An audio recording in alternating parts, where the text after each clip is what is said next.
आदाब, नमस्ते, सलाम। मैं मोहम्मद कमरुद्दीन अंसारी, ऑल इंडिया पसमानदा मुस्लिम महाज से राष्ट्रीय महासचिव हूँ और ऑनलाइन हूँ आज लाइव।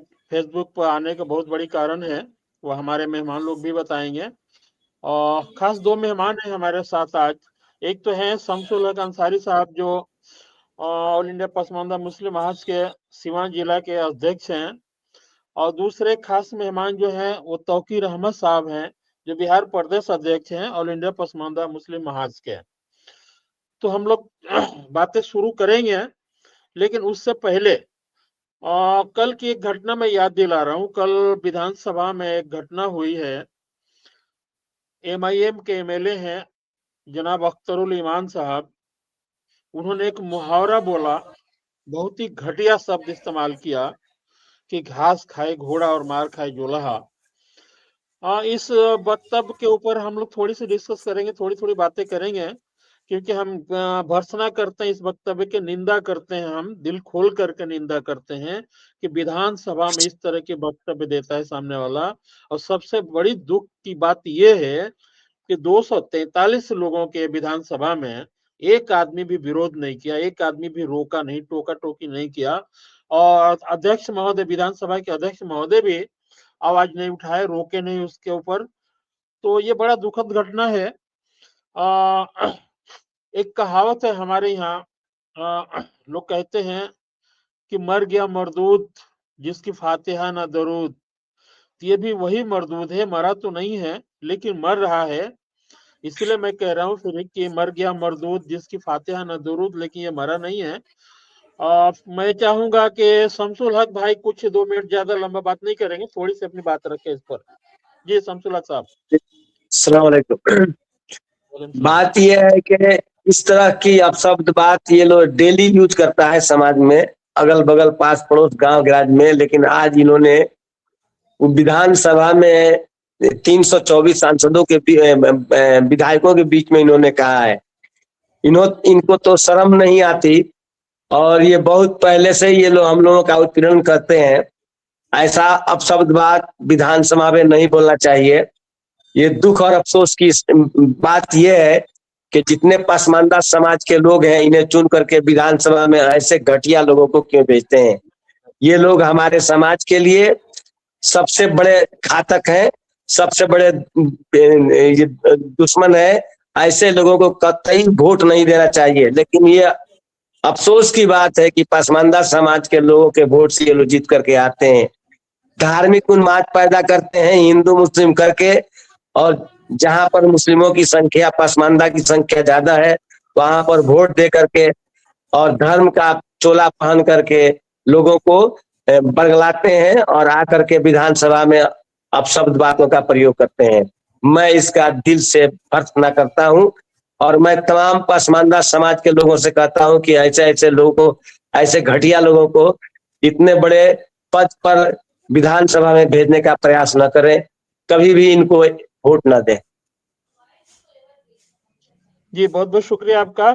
अब मैं आता हूँ अपने बिहार प्रदेश के अध्यक्ष साहब के पास, तौकीर अहमद साहब। और जरा आप अपनी बात रखेंगे शॉर्ट में, इस पर आप क्या कहना चाहते हैं। जी सर, बहुत बहुत शुक्रिया। देखिए क्या है ना कि ये चीजें है उनके मन में पहले से है, वो निकला नहीं है। भले कुछ भी कर ले, ये चीज जो कल हुआ है ये उनके मानसिकता को दर्शाता है कि उनका मानसिकता क्या है। मैं सिंपल एक ही बात बोल रहा हूँ, भले कितना भी ये लोग ढिढोरा पीट ले, कितना भी इलेक्शन के समय या जब वोट लेना रहे तो बोल दे कि एक हो जाओ, तो ऐसे कर लो, तो वैसे कर लो, तो हमारा कौम खतरे में है। लेकिन जो दिमाग में घुसा हुआ है ना इन जाहिलों को, वो कभी निकलने वाला नहीं है।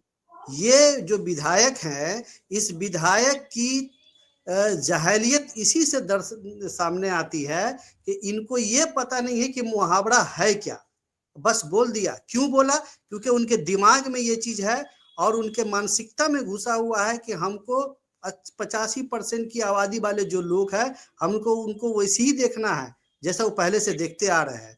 दरपुस्त वो लोग करते आ रहे हैं। ये उनकी मानसिकता का दोष है, ये उनके मतलब मानसिक रोगी होने का दोष है। मैं कुछ नहीं बोलना चाहता हूँ इस पर, मैं एक ही चीज बोलता हूँ कि वो मानसिक रोगी है।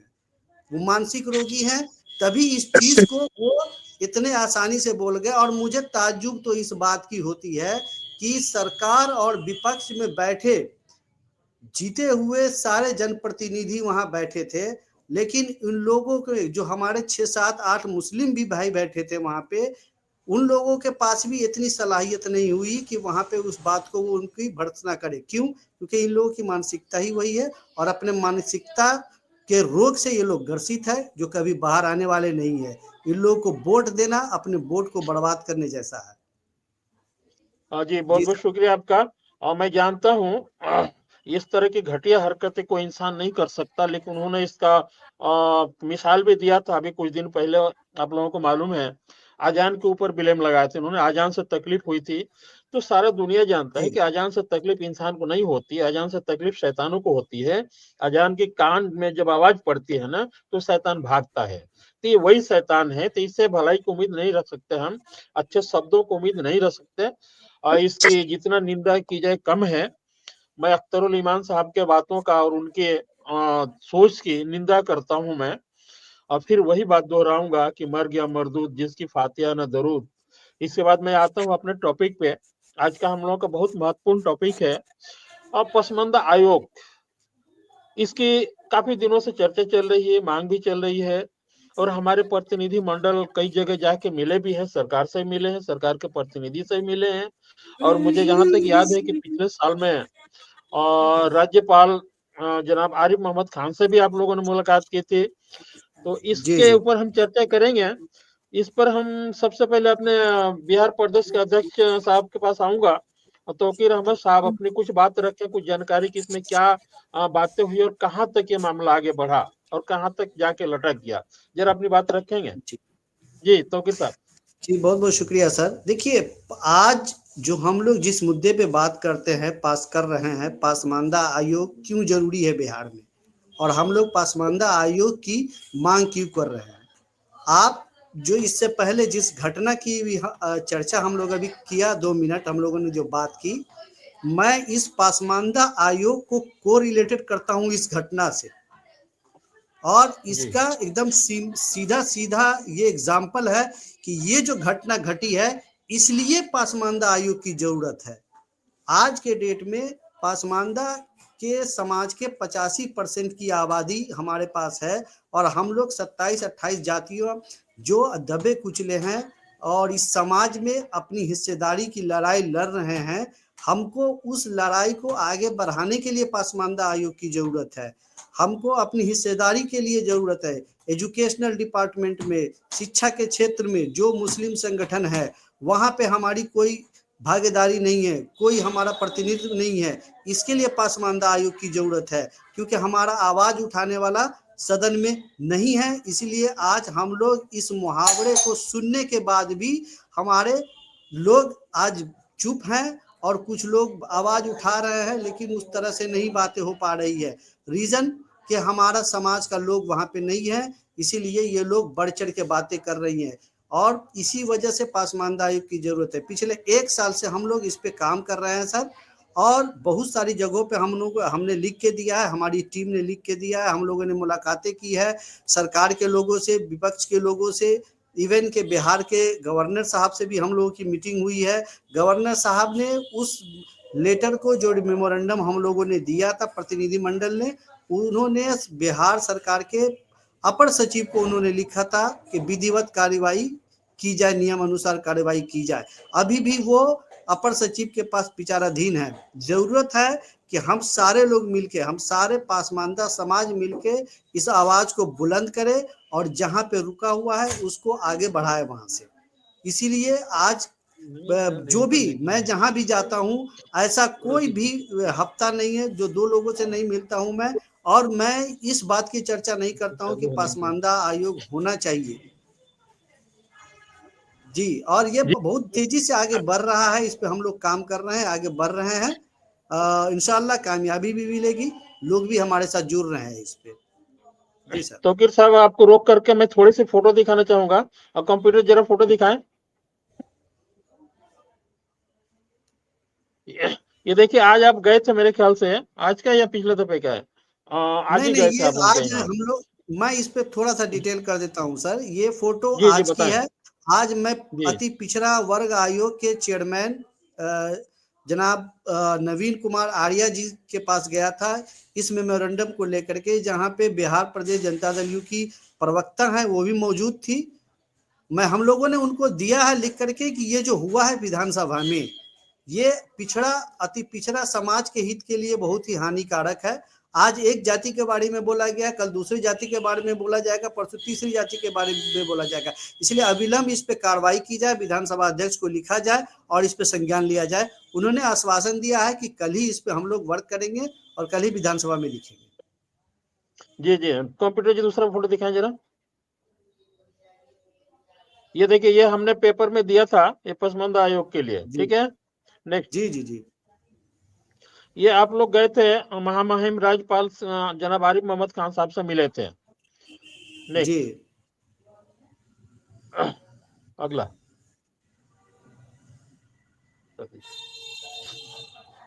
ये सारे फोटो मैंने दिखाया और मैं इस पर चाहूंगा कि थोड़ी सी रोशनी डाल लें शमसुल हक साहब। जी शमसुल हक साहब बोले। जी, पसमानदा आयोग की जो बात तौकीर साहब ने कहा है, जो इन्होंने प्रयास ये लोग जो कर रहे हैं, ये बहुत ही खुशी की बात है कि आयोग का क्यों जरूरत पड़ता है। आयोग का बहुत जरूरी है पसमानदा समाज के लिए, इसलिए कि जातीय उत्पीड़न होती है।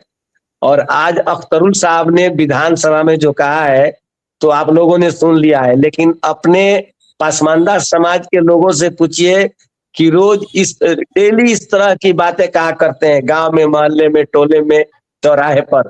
लेकिन अफसोस इस बात का होता है कि हम लोग उस लायक नहीं है कि उनका जवाब दें।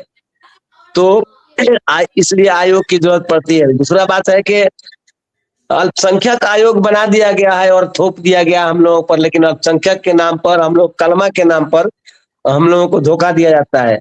अल्पसंख्यक आयोग से पसमानदा समाज को हमें कोई फायदा दिखाई नहीं देता। इसलिए हम लोग सरकार से भी मांग करते हैं और वैसे हम बड़े जो हमारे नेता हैं उन लोगों से हम लोग कहते हैं कि भाई आप लोग पसमानदा आयोग का मांग कीजिए, सरकार यथासंभव इसको लागू करे और इसको अस्तित्व में लाए। इसलिए कि जातीय उत्पीड़न होती है, हम राजनीति से वंचित है, समाज से वंचित है, शिक्षा से वंचित है, हर तरह से हम वंचित हैं। और जब आयोग बनेगा तो उसमें इस तरह के विचार होंगे और सरकार को वो पहुंचाएंगे। इसलिए कि सरकार आयोग इसीलिए बनाता है कि जिस जाति विशेष के लिए बनाया जाता है उसमें उनका क्या स्थिति है, राजनीति में क्या स्थिति है, शिक्षा में क्या स्थिति है, ये लोग वहां विचार अपना रखते हैं। तो उससे रखने से हमारा विकास होगा और इस तरह का जातीय उत्पीड़न होता है, इस पर रोक लगेगा। आयोग का यही काम है। तो अगर आयोग नहीं है तो हम लोगों के बात को वहां कोई पहुंचा नहीं सकता है। और अल्पसंख्यक आयोग के नाम पर हमारा शोषण होता है, दिखा दिया जाता है कि हाँ ये आयोग हर पसमानदा समाज के लिए या मुस्लिम समाज के लिए, सिख समाज के लिए, ईसाई समाज के लिए काम करता है, लेकिन ये ऐसा काम नहीं करता। सिर्फ इसमें अशराफ लोगों के लिए ही ये बनाया गया है और कलमा के नाम पर पसमानदा मुसलमानों का शोषण होता है। हमारा प्रतिनिधित्व नहीं है कि इस बात को मजबूती के साथ विधानसभा में उठाए। ये सबसे कमी हम पसमानदा समाज के लोगों में है कि अपने नेता को हम लोग चुन करके विधानसभा में नहीं पहुंचा पाते हैं, या ये लोग जो है सबको एक भाई समझते हैं कि हम सारे मुसलमान भाई हैं और मुसलमान के नाम पर टिकट लेते हैं। ये पैसे वाले हैं, टिकट खरीद लेते हैं और ये विधानसभा में पहुंच जाते हैं और जो कुछ भी मुस्लिम के नाम पर सरकार के तरफ से जो भी अनुदान राशि, या एग्जाम्पल के तौर पर मैं कहूंगा कि स्टूडेंट को जो छात्रवृत्ति मिलती है वो छात्रवृत्ति सबसे ज्यादा अशराफ बच्चों को मिलती है। एक दो नाम दिखाने के लिए पसमानदा समाज के बच्चों को दे दिया जाता है, ये अल्पसंख्यक आयोग के माध्यम से ही मिलता है। तो इस तरह पसमानदा आयोग अति आवश्यक है और मैं माननीय मुख्यमंत्री जी से आग्रह करूंगा कि आप स्वयं विचार करें कि किस समाज के लिए आयोग का गठन होना चाहिए। जो समाज कुचला जाता है, सताया जाता है, पिछड़ा है, असहाय है, उसके लिए आयोग बनाया जाता है ताकि उनका विकास संभव हो। चूंकि भारत के सभी लोगों को एक प्लेटफॉर्म पर लाकर ही भारत का विकास हो सकता है या बिहार का विकास हो सकता है। इसलिए मैं माननीय मुख्यमंत्री जी से आग्रह करूंगा कि यथासंभव इसे अस्तित्व में लाएं। जी, बहुत बहुत शुक्रिया आपका, बहुत अच्छी बातें आपने रखी। मुझे भी मालूम है पिछले दफे जब अल्पसंख्यक आयोग का गठन हुआ था उसमें अध्यक्ष बनाए गए थे गुलाम रसूल बलिया भी, उनका विरोध हमने भी किया था, पेपर में भी ऐड दिया था हमने। तो अगर अल्पसंख्यक आयोग का मलाई खा रहे हैं ये लोग अशराफ, तो हमें क्या मिल रहा? हमारे नाम पे तो ये लोग मलाई खा रहे हैं, हमें तो कुछ नहीं मिल रहा। तो जरूरी है कि अल्पसंख्यक के लिए अलग से कुछ बनाया जाए, जैसे पसमानदा आयोग है, पसमानदा आयोग का गठन किया जाए। इसमें सिर्फ पसमानदा ही रहेगा। पसमानदा बहुत सारे लोगों को क्या होती है तकलीफ, लोग सोचते हैं कि सबके सब अंसारी है, लोगों की सोच है। मैं ये बताना चाहूंगा उन लोगों के लिए कि पसमानदा में सारे आते हैं। बहुत सारे लोग बोलते हैं कि नहीं हमको अर्जाल अलग चाहिए। भाई पसमानदा में सारे ही आते हैं। अगर हम एकजुट एक प्लेटफॉर्म पे रहें सारे पसमानदा मिल करके, तब मजबूत रहेंगे। अर्जाल अलग जाएगा, हम अलग जाएंगे पसमानदा वाले, तो ऐसा नहीं है। हम अंसारी आयोग नहीं मांग रहे हैं, हम सबको लेके चल रहे हैं। पसमानदा में जितनी जातियां हैं हम सबको समेट के लेके चलना चाह रहे हैं। सिर्फ अंसारी से हमको लेना देना नहीं है, हमारे पसमानदा में सभी हैं। तो मैं ना चाहूंगा कि अपने अध्यक्ष महोदय के साथ तौकीर साहब अपनी बात कुछ रखें इस पर। जी, देखिए सर, क्या है ना कि पसमानदा आयोग, अल्पसंख्यक आयोग की पहले हम बात करते हैं। अल्पसंख्यक आयोग है, वो अल्पसंख्यक आयोग सिर्फ मुसलमानों, सबसे पहली बात तो वो सिर्फ मुसलमानों की संस्था नहीं है। हिंदुस्तान में जो अल्पसंख्यक हैं, चाहे वो मुस्लिम हो, सिख हो या अदर कास्ट कुछ भी है, वो उन लोग का संस्था है। वो मुसलमानों की संस्था सिर्फ नहीं है। वो इस गलतफहमी में इसको लोग प्रोड्यूस करते हैं, कुछ अशराफ लोग, कुछ बड़े लोग, ये अल्पसंख्यक है, मुसलमानों के लिए है। अरे कैसे मुसलमानों के लिए? उसके मेंबर सिख भी होते हैं, उसके मेंबर जैन भी होते हैं, उसके मेंबर अदर का ईसाई भी होते हैं। क्यों होते हैं? इसलिए कि जो हिंदुस्तान में अल्पसंख्यक में है वो उनके मेंबर होते हैं। वो मुसलमानों की संस्था नहीं ना हुई। हम मांग कर रहे हैं कि अति पिछड़ा और पिछड़ा आयोग जैसे बना हुआ है, दलित आयोग बना हुआ है, अनुसूचित जाति का आयोग बना हुआ है, तो मुसलमान में हिंदुस्तान के 85% की आबादी आबादी पे हम लोग हैं। बिहार के 85% की आबादी पे है। मुसलमानों में हम लोग 76% की आबादी पे हैं। तो हम लोगों के लिए एक आयोग क्यों नहीं? आज स्वर्ण आयोग बन गया है बिहार में, ठीक है। तो किसान मछुआरा आयोग बन गया है आपको रोकना चाहूंगा, एक याद दिलाऊंगा। अभी जहां तक मुझे मालूम है कि बिहार में स्वर्ण आयोग बनाया गया, क्या ये बात सही है? जी जी, वही बात मैं बोल रहा हूँ।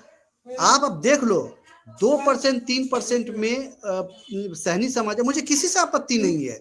हर आदमी को जीने का हक है, हर आदमी को अपनी बात रखने का हक है, हर आदमी को भागीदारी मिलनी चाहिए। लेकिन मेरे कहने का मतलब है कि मुसलमानों में 76% हम लोग हैं और 85% की आबादी हम लोगों की है।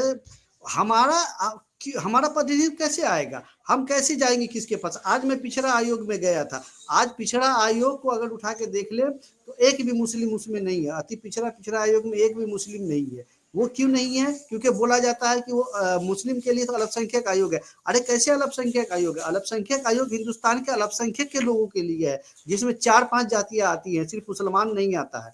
हम तो ये बोल रहे हैं कि आप मुझे एक कैटेगरी वाइज करके, जैसे आपने स्वर्ण आयोग बनाया है, जैसे आपने मछुआरा आयोग बनाया है, उसी तरह आप मुस्लिम पासमानदा आयोग बना दे। मेरी विनती है, मैं माननीय मुख्यमंत्री जी से, इसमें कोई डाउट नहीं है कि आज के डेट में बिहार में माननीय मुख्यमंत्री जी ने पासमानदा समाज या हिंदुस्तान में माननीय प्रधानमंत्री जी ने पासमानदा समाज की बात की है। और बिहार में खास करके पासमानदा के लोगों को तरजीह दी जा रही है, बहुत सारी जगह पे मिली है, लेकिन उस वो बहुत नहीं है। क्योंकि जिस तरह की आबादी हम लोगों की है उसके हिसाब से एक आयोग बहुत जरूरी है। तभी हम लोग शिक्षा के क्षेत्र में, स्वास्थ्य के क्षेत्र में या अपने भागीदारी के क्षेत्र में अपनी जगह बना पाएंगे। हमारे बहुत सारे घटनाएं होती है, ठीक है, बहुत सारे दवा दिए जाते हैं। कम से कम हमारे लोग अवेयर तो रहेंगे, उनको जगह तो मिलेगी। रही बात कि आपने भी एक बात बोली, ये बात कुछ लोगों में आई थी, अंसारी या फिर पासमानदा आयोग को वो लोग अंसारी आयोग से जोड़ रहे हैं। भाई क्यों? हम तो अंसारी की बात कर नहीं रहे हैं। हम तो 27 जातियां हैं हिंदू बिहार में, या 28 जातियां हैं। अति पिछड़ा पिछड़ा दलित, मुस्लिम, ये सारे लोगों की बात कर रहे हैं। मैं तो बोल रहा हूँ कि सारे लोगों को, सरकार को सारे लोगों को मिला के पसमानदा आयोग बनाए, उसमें सबको भागीदारी मिलेगी, जिसकी जिसकी जितनी आबादी रहेगी उसके हिसाब से उसको भागीदारी मिलेगी, उसमें हर बिरादरी के लोग रहेंगे, वहां पे हर बिरादरी के लोगों के लिए काम होगा। तो ये आज के डेट में मुख्यमंत्री जी से मेरी मांग है, बिहार सरकार से मेरी मांग है कि राज्यपाल जी ने जिस तरह से अपर सचिव को भेजा है लिख करके, उस पर संज्ञान लिया जाए।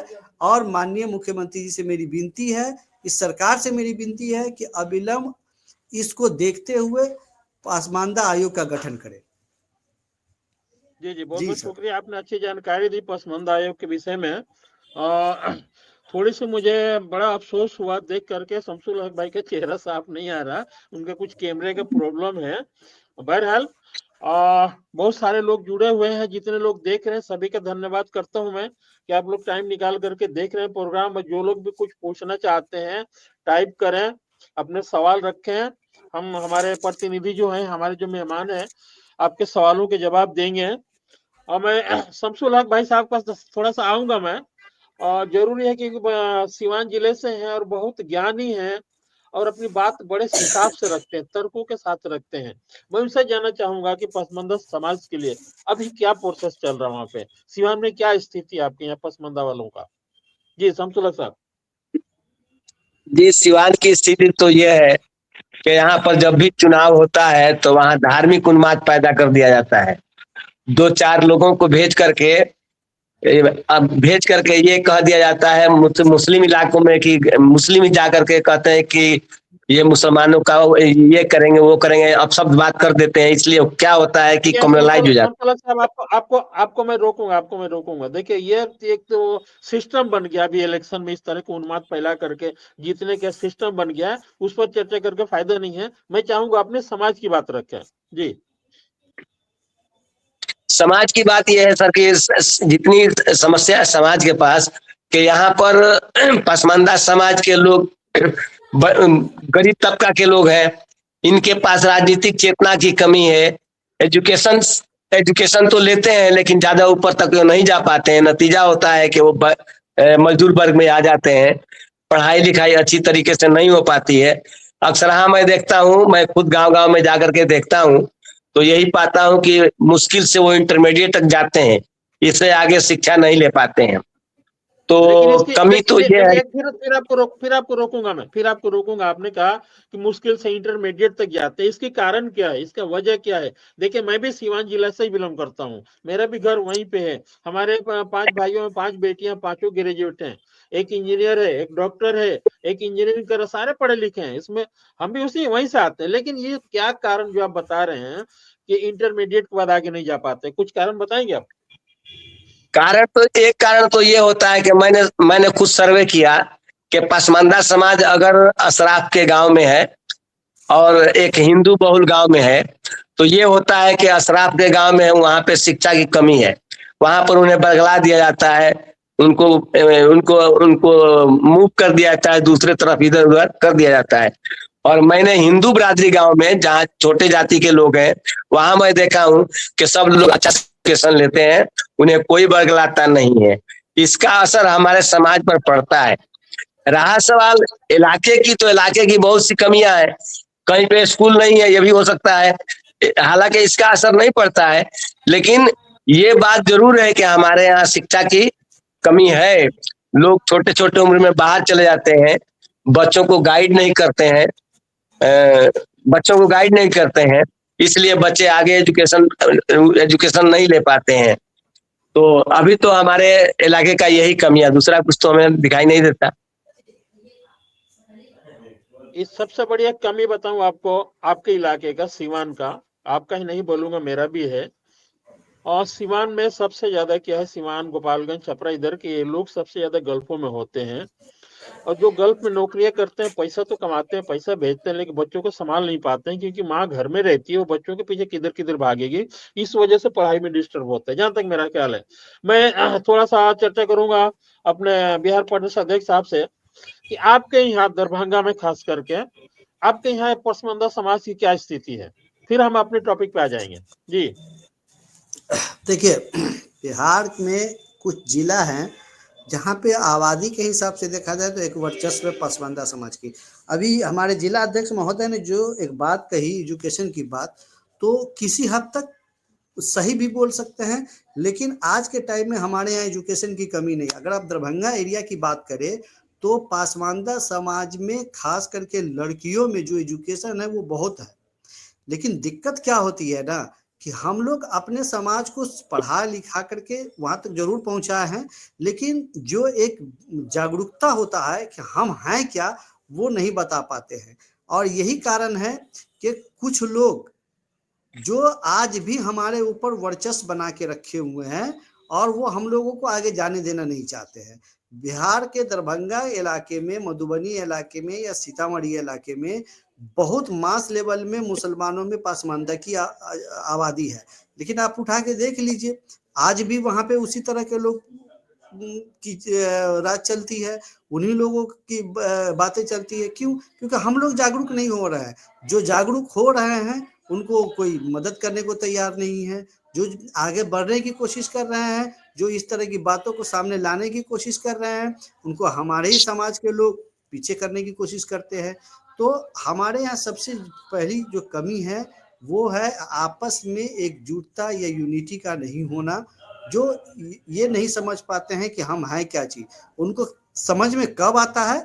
जब वो कहीं पे जाते हैं और उनको ये बोला जाता है कि अरे ये तो पिछड़ी जाति का है, तब उनको समझ में आता है हाँ कि अरे हम तो पिछड़ी जाति के हैं। देखिए अंसारी समझ के हमको वो जगह नहीं दिया, मंसूरी समझ के हमको जगह वो नहीं दिया, तब उनको याद आती है। लेकिन जब अपने बच्चों को पढ़ाते, मैं एजुकेशन में कहीं कमी नहीं है, लेकिन आप उनको उसकी जगह भी बताएं कि वो है क्या। बहुत सारे लोग ऐसे होते हैं, मैं खुद भुक्तभोगी हूँ कई जगहों का, ठीक है, जो इस सब चीजों से गुजर चुका है, उनको नहीं बैठाया जाता है। आज भी मेरे पास कुछ लोग, मेरी मुलाकात एक आदमी से हुई, उन्होंने कहा हमसे कि अरे आप क्या पासमानदा में पड़े हुए हैं, मुख्य धारा से जुड़िए। मेरे कहने का मतलब ये है कि कल की जो घटना हुई है, क्या ये मुख्य धारा से जुड़ने का नतीजा है? अगर मुख्य धारा से जोड़ने की आप बात करते हैं तो अख्तरुल इमाम साहब के अलावा वहां मुसलमानों में कई विधायक बैठे हुए थे, उनकी मुंह क्यों नहीं खुली? और आप हमको सजेस्ट करते हैं कि मुख्यधारा से जुड़िए। आप हमको बोलते हैं कि आप समाज को बांटने की बात कर रहे हैं, और आप वहां सदन में जो पूरे बिहार का प्रतिनिधित्व कर रहा है, आप वहां पे एक जाति सूचक वर्ड का यूज करते हैं और आप हमको सजेस्ट करते हैं कि आप समाज बांटने की बात करते हैं। मैं ऐसे चलिए लोगों को चेतावनी दे रहा हूँ, मैं उनको बोलना चाहता इस पर हूँ फिर कभी चर्चा अब करेंगे। इस पर जी फिर अब कभी वो वक्त चर्चा नहीं रहा करेंगे। जी। इस पर फिर कभी चर्चा करेंगे। हम आपसे एक बात जानना चाह रहे हैं कि आपका जो बैकग्राउंड है, आपके फादर भी पॉलिटिशियन हैं, तो राजनीतिक मेरे ख्याल से आपको विरासत में मिली है। तो मैं आपसे जानना चाहता हूं कि जो पसमानदा आयोग की जो डिमांड है, हम फिर उसे अपने मुद्दे पे आ रहे हैं। जो पसमानदा आयोग की जो डिमांड है, राजनीतिक नजरिए से आप इसको किस तरह देखते हैं? क्या इसका फायदा होगा अपने समाज के लिए? देखिए फायदा होगा। मैं अगर आयोग बनता, कोई भी आयोग जब बनता है सर, तो उस आयोग का काम होता है कि उस समाज से रिलेटेड, उस वर्ग से रिलेटेड उस काम करे। मैं आप एक छोटा सा एग्जांपल दे रहा हूँ, मछुआरा आयोग क्यों बनी? मछुआरा आयोग इसलिए बनी ना कि उस समाज के लोग जो उत्पीड़नता से जो जूझ रहे हैं या उनके यहाँ विकास नहीं हो रहा है, वहां तक वो बात जाए। आज मिथिला में बिहार ही एक ऐसा जगह है जहाँ पे ये मखाना आयोग बना है। वो उस चीज के लिए बना है। स्वर्ण आयोग बनाने की क्यों जरूरत पड़ी बिहार में? स्वर्ण आयोग इसलिए बनाने की जरूरत पड़ी कि उस समाज के लिए वो काम करे। तो बिहार में आज के डेट में पासमानदा आयोग इसलिए जरूरी है कि आज भी बिहार में दबे कुचले की आबादी बहुत है।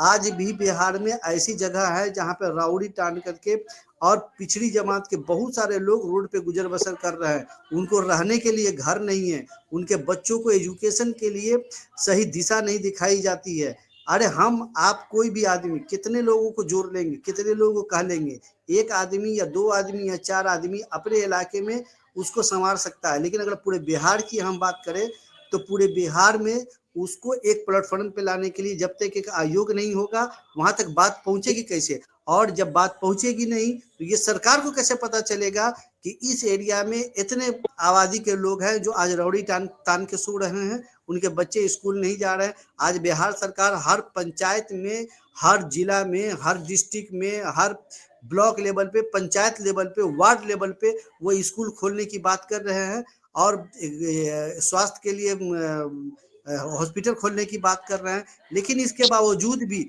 उसी पंचायत में ऐसे ऐसे लोग हैं जिनके बच्चे नहीं पढ़ पाते हैं और थोड़े बड़े होते तो बाहर कमाने के लिए चले जाते।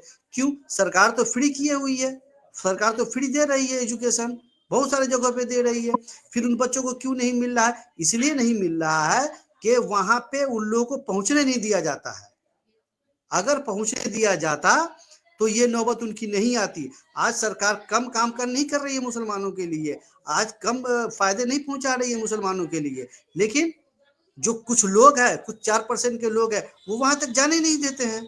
जब जाने नहीं देते तो उनको पता कैसे चलेगा कि हमारे बच्चे जो रोड पे बिलख रहे हैं या खेल रहे हैं या गुल्ली डंडा खेल करके टाइम पास कर रहे हैं वो फ्री में भी एजुकेशन ले सकते हैं? बिहार सरकार ने तो प्रावधान किया है ऐसे बच्चों के लिए।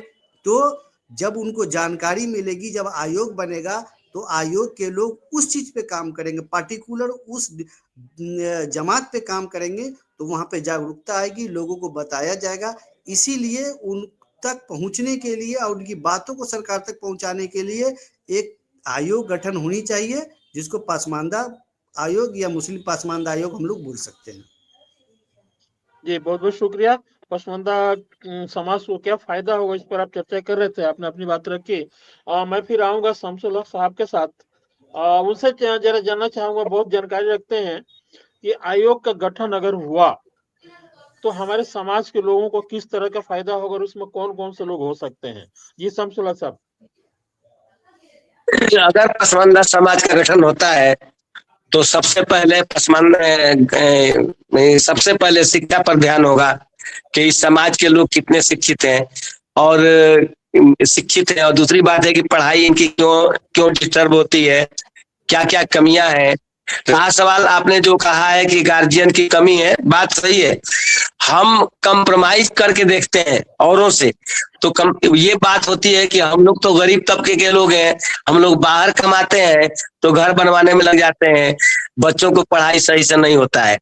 दूसरी बात है कि समाज से वंचित, जैसे मान लिया कि हम राजनीति से वंचित हैं तो इस पर ध्यान होगा, या सरकार खुद आयोग से पूछती है कि इस तबका का जो आयोग है उस तबका के लोगों का क्या स्थिति है, तो आयोग के अध्यक्ष जो है इसके बारे में सरकार के सामने अपना पक्ष रखेंगे और सरकार उस पर पुनः विचार करेगी कि इसको कैसे, अगर उसमें कमियां हैं तो सरकार उसे हर संभव प्रयास करेगी कि इस कमियां को दूर किया जाए।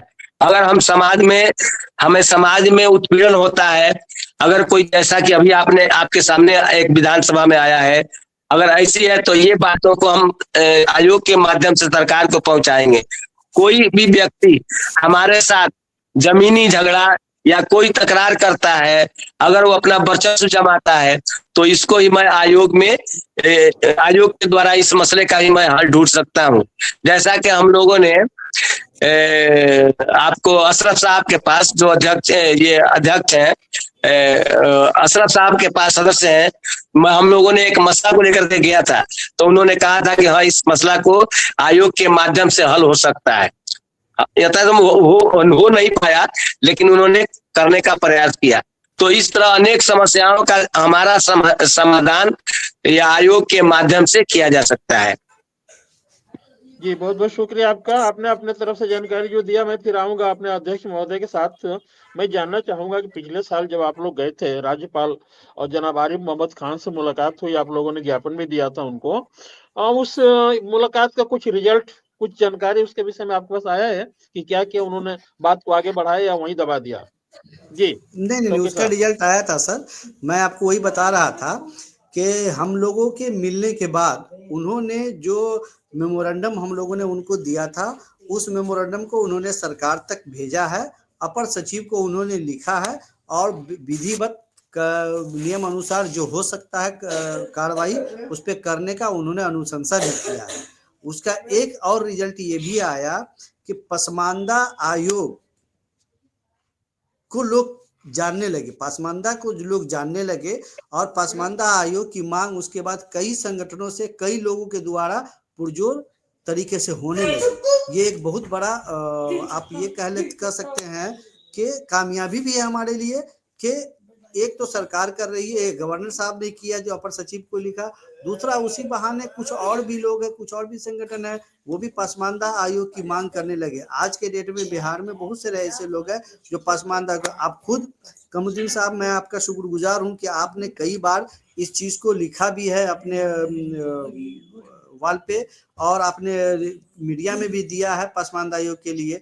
तो पासमानदा आयोग का गठन हो, इसके लिए लोग उस मुलाकात के बाद लोग जागरूक हुए हैं, और लोगों में ये चर्चा हुई है, सरकार के पास ये खबर गई है कि पासमानदा आयोग की जरूरत है। इसकी भनक मुझे भी मिली है, मुझे बोला भी गया है, जितनी भी लेटर हम लोगों ने लिखी है सारे मुख्यमंत्री के पास पहुंचा है, और इस पे विचार भी चल रहा है। जी सर। जी, बहुत बहुत शुक्रिया, आपने जानकारी दी। राज्यपाल साहब से मुलाकात किया था आप लोगों ने, उसके विषय में आपने जानकारी दिया। मैं एक सवाल आपसे पूछना चाहता हूँ, बहुत सारे लोग सवाल उठाते हैं, कई लोगों ने शिकायत भी करते हैं कि बिहार प्रदेश के जो भी पदाधिकारी हैं या जो भी लोग हैं पसमानदा समाज के, ये लोग सिर्फ पार्टियों के पास जाते हैं, नेताओं के साथ सिर्फ फोटो खिंचवाते हैं, काम कुछ भी नहीं करते हैं। इस तरह के ब्लेम आता है, क्या कहना चाहेंगे आप? बिल्कुल आएगा सर, ये ब्लेम जो आ रहा है ना, ये ब्लेम मैं आपको बता देता हूं, ये ब्लेम आएगा, क्यों आएगा और कैसे लोगों से आएगा मैं आपको बता देता हूं। पहले तो ये ब्लेम उन लोगों के हिसाब के तरफ से आएगा जो कभी कुछ करते ही नहीं है, उनको भौंकना सिर्फ आता है, जिसको भौंकना बोलते हैं ना, वो भौंकना सिर्फ आता है, वैसे लोगों की तरफ से आएगी। दूसरा चीज आएंगे कि जब आप कदम से कदम मिला के चलेंगे नहीं, तब तक आपको पता कैसे चलेगा कि कहाँ पे क्या हो रहा है।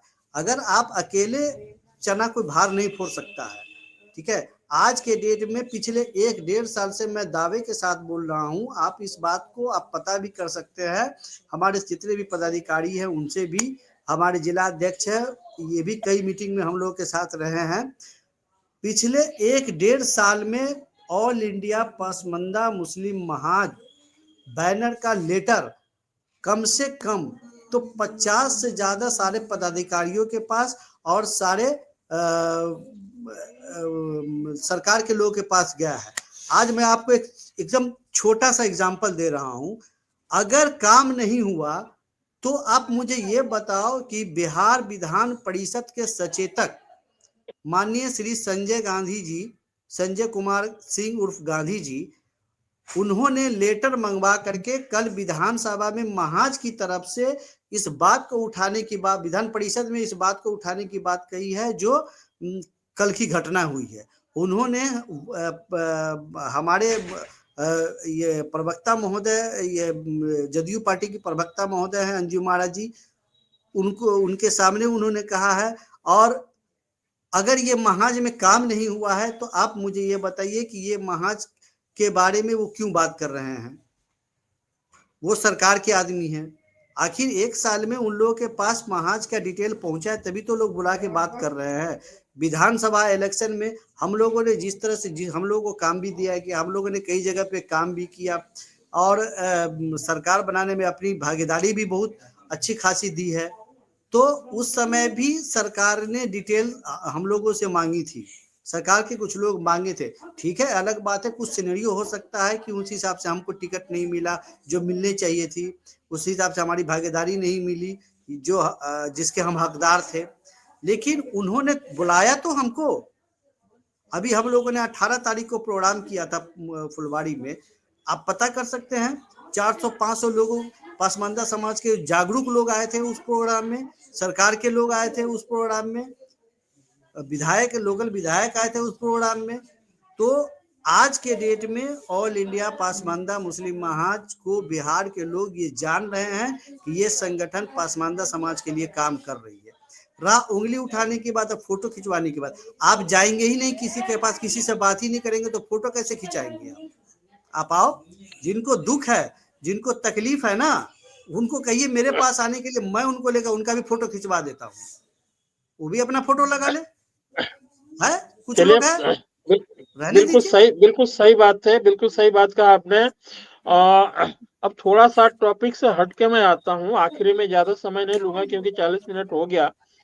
थोड़ी-थोड़ी मुख्तसर में आपसे जानना चाहूँगा कि अभी पसमानदा उलमा बोर्ड का गठन हुआ, तो मुख्तसर से अपनी राय रखें, उसमें किस तरह के आप देखते हैं उसको?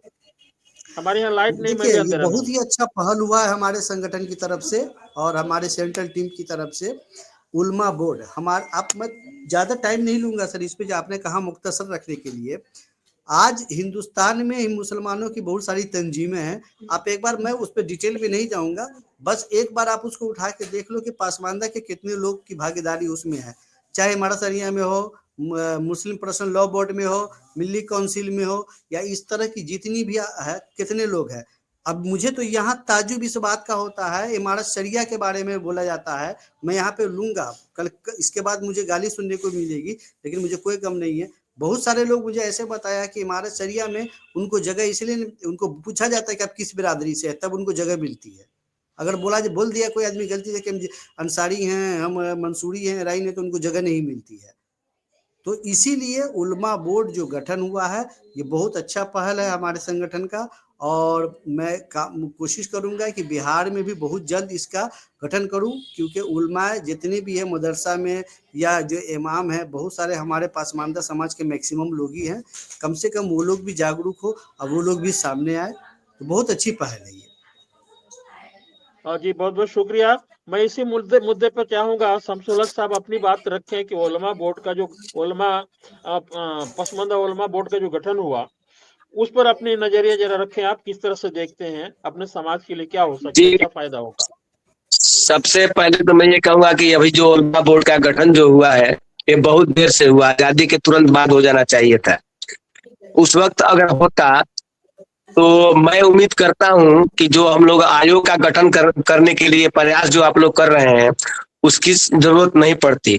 हम अपने में, हमारे में भी स्वर्ण है, ये नहीं है कि हिंदू में ही है, हमारे में भी स्वर्ण है, उसी से आए हुए हैं।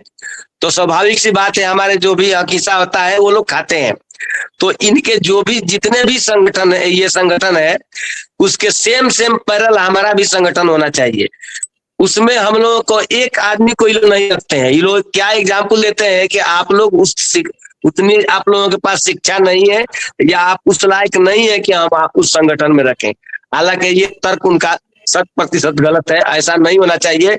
आज के जमाने में पासमानदा समाज के किसी भी बिरादरी में चले जाइए, राइन बिरादरी, कुरैशी बिरादरी, मंसूरी बिरादरी या तेली बिरादरी, जितनी भी बिरादरियां हैं पसमानदा समाज में, सब में शिक्षित लोग हैं, उस लायक है, उतनी योग्यता रखते हैं कि उस पद पर जा सकते हैं। हम जी लोगों जी। के पास ज्यादा डिग्री होते हुए भी उस पद पर नहीं रखा जाता है, उन लोगों में उससे कम डिग्री के होकर के उस पद पर पदासीन हो जाते हैं। तो ये तो कमियां हैं। इसलिए अगर ये बनाया गया है तो मैं बहुत लोगों से बातें किया हूँ, सारे लोगों ने सराहना किया है कि देर हुई, बात हुई सही, लेकिन थोड़ा देर से हुई है, पहले हो जाना चाहिए था। तो मैं उम्मीद करता हूँ। और ये बात, दूसरी बात है कि इन लोगों में, ये संगठन है, इन संगठनों का कुछ काम होता है समाज के लिए, लेकिन ये लोग करते नहीं है। एक एग्जाम्पल दे रहा हूँ, मुसलमानों में कई विधवाएं हैं जो रोड पर रहती हैं, अनेक एग्जाम्पल मैं दे दूंगा। महजूब हो जाते हैं तो उनका हक हिस्सा खत्म हो जाता है, उस विधवा को घर से निकाल दिया जाता है, यहाँ तक के घर में रहने का हक भी नहीं है। क्या ये सब संगठनों का कोई कर्तव्य नहीं बनता है?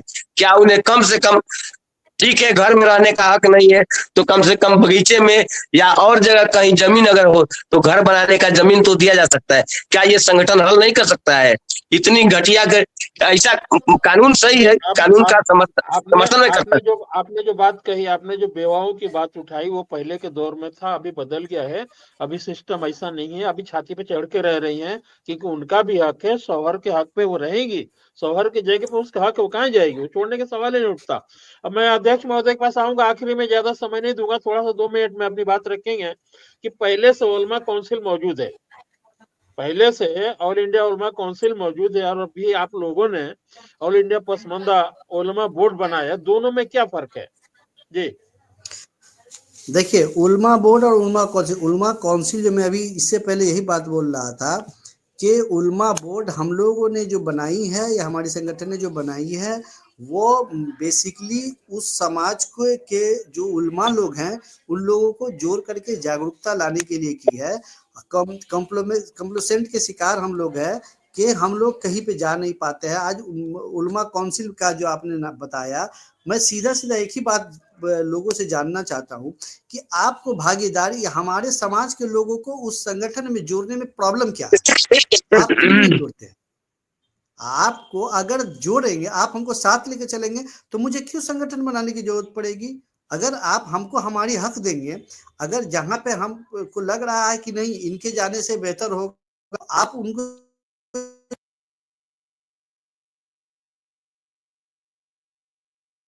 आपकी आवाज नहीं आ रही है। तौकीर साहब, आपकी आवाज नहीं आ रही है। चलिए, अपनी बातों को यहीं समेट रहा हूं अभी आ मैं, रही है? अपनी बातों को यहीं समेट रहा हूं। लास्ट में अभी कुछ बाकी रह गया तो जल्दी से बोलिए। आवाज नहीं आ रही जी थी आपकी। तौकीर साहब, आपकी आवाज नहीं आ रही थी। हाँ, मैं बोल रहा था।